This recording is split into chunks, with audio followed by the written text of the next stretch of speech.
इस बांसुरी को देख रहे हैं आप? इसकी मधुर धुन सुनकर हर कोई मुग्ध हो जाता है, परंतु इसकी उस पीड़ा को कोई नहीं समझ सकता जो इसने बांस से बांसुरी बनने में पाई है। पीड़ा सहकर ही इसमें से सुर निकलते हैं जो मन को शांति देते हैं। इसी प्रकार पत्थर से प्रतिमा को देव रूप बनने में छेनी और हथौड़ी की मार सहनी पड़ती है, तभी उसकी पूजा होती है। बात यह है कि निर्माण के लिए स्वयं के टूटने का विज्ञान बहुत ही आवश्यक है। जब टूटकर चूर हो जाओगे तभी नया अस्तित्व पाओगे, अर्थात शक्ति पाने से पूर्व पीड़ा का भोग करना आवश्यक है। यदि पीड़ा से भागोगे तो शक्ति नहीं पाओगे। अभी आप पर निर्भर करता है कि आपको बांस बनकर रहना है या बांसुरी, पत्थर बनकर रहना है या प्रतिमा के रूप में सजना है। ये निर्णय आपका है। पिता होना बड़े आनंद का विषय है, और जितना बड़ा आनंद है उससे भी अधिक बड़ा उसका उत्तरदायित्व भी। आप में से कुछ पिता होंगे, कुछ संतान, और मुझे पूर्ण विश्वास है कि आप लोग भी अपना उत्तरदायित्व अवश्य पूर्ण करते होंगे। हर पिता अपनी संतान के सुख के लिए, उसके उज्जवल भविष्य के लिए रात दिन परिश्रम करता है, धन इकट्ठा करता है, सुविधाएं एकत्रित करता है। आप भी करते होंगे। हर पिता को यही लगता है कि उसने अपनी संतान को सब कुछ दे दिया, परंतु फिर भी संतान प्रसन्न नहीं रहती। यदि आपको विश्वास नहीं तो आप भी स्वयं अपनी ही संतान से पूछ लीजिए। उनको अवश्य कहीं ना कहीं कोई कमी अनुभव होती होगी, और इसका केवल एक ही कारण है, और वो है पिता की भूल। उसे लगता है कि उसने अपनी संतान को सब कुछ दे दिया, परंतु वास्तव में वो उसे सबसे अमूल्य विरासत दे ही नहीं पाता, और वो अमूल्य वस्तु है समय। अपनी संतान को समय दीजिए, उसे समझिए, उसे समझाइए, उसके साथ खेलिए, और जीवन के मैदान में उसे खेलना सिखाइए। उसे संस्कार दीजिए, उसे उसके मार्ग पर चलने दीजिए। मार्ग भटके तो उसे उचित मोड़ भी दिखाइए। विश्वास कीजिए, इससे अधिक कोई अमूल्य वस्तु आप अपनी संतान को नहीं दे सकते। युवा अवस्था भी हमारे जीवन का कितना सुंदर काल होता है ना। बाहु में बल, मन में कुछ बड़ा कर जाने की चाह, आंखों में भविष्य के सुंदर और कोमल सपने। और इसी अवस्था में मनुष्य के भीतर पनपता है प्रेम। किसी को देखकर उस पर मन मोहित हो जाता है, और फिर मनुष्य अपना सब कुछ उस पर न्यौछावर कर देना चाहता है। फिर प्रेम की परिणति होती है विवाह में। क्यों? सबको अपने खट्टे मीठे संस्मरण स्मरण हुआ है ना। परंतु यहीं से अधिकतर माता पिता और संतान के मध्य विचारों का विरोध प्रारंभ हो जाता है।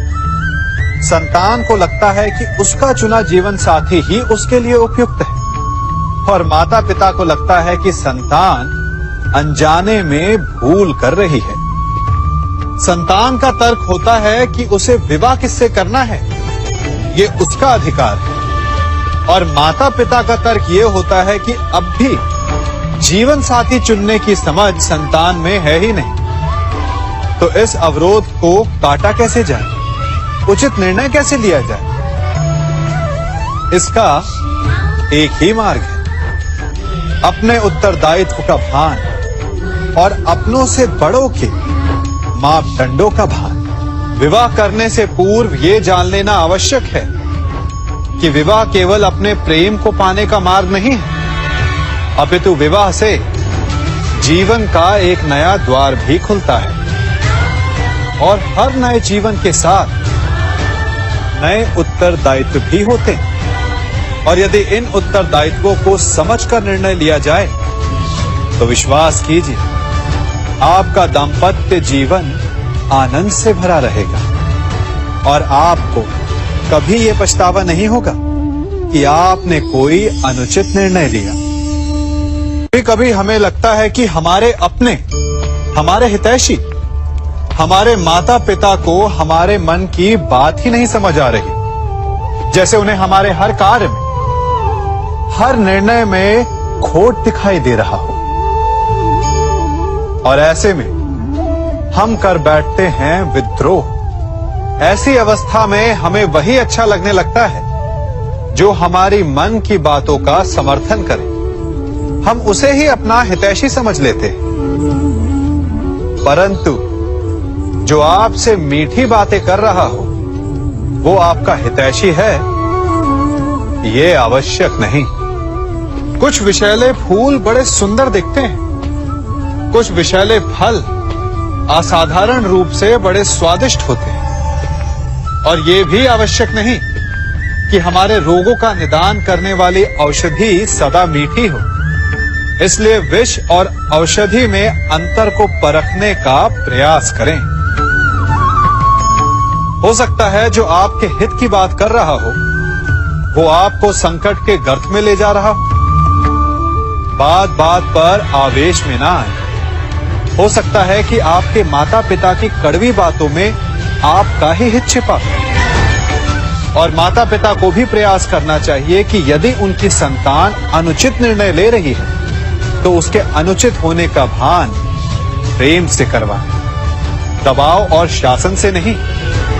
क्योंकि कभी कभी कटु शब्द और कटु वचन अनुचित निर्णय को और पक्का कर देता है।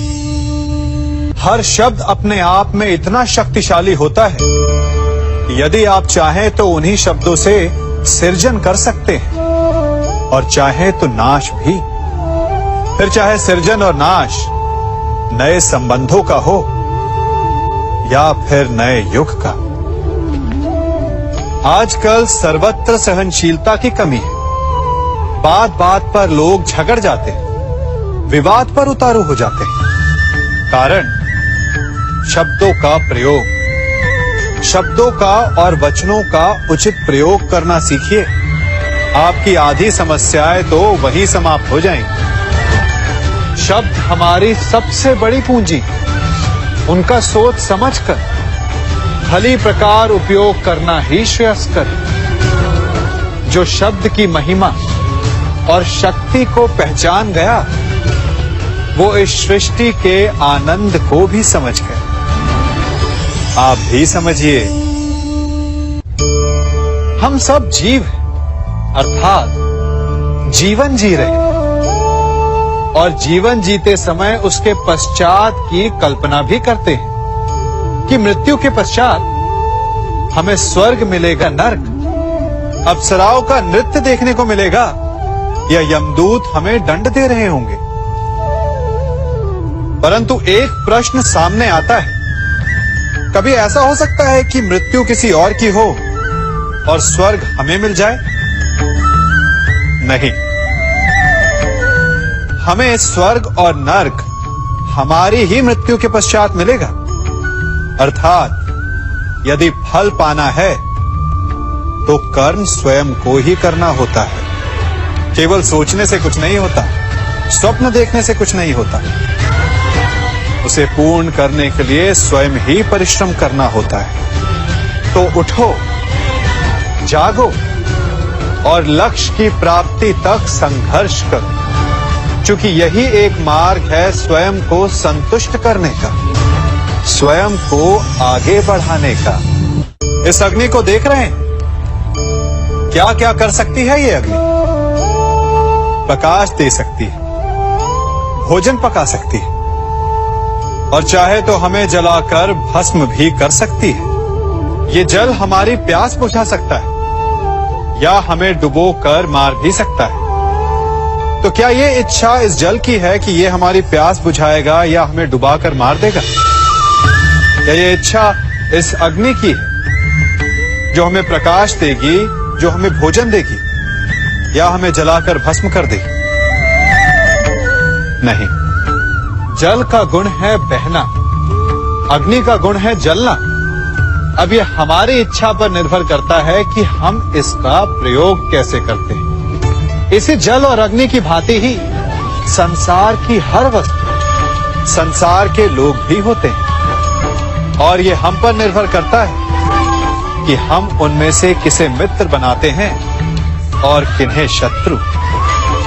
शक्ति है, पर निर्भर हम पर करता है कि उसे हम अपना उत्तरदायित्व बनाते हैं या अहंकार।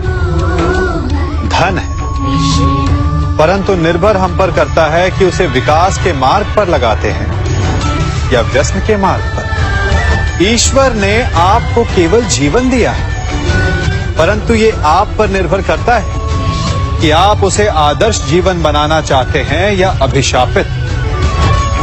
अपने परिणामों का उत्तरदायी हमारे चयन होते हैं। इसलिए आवश्यक है कि अपने चयन को, अपनी भावनाओं को उचित रखें।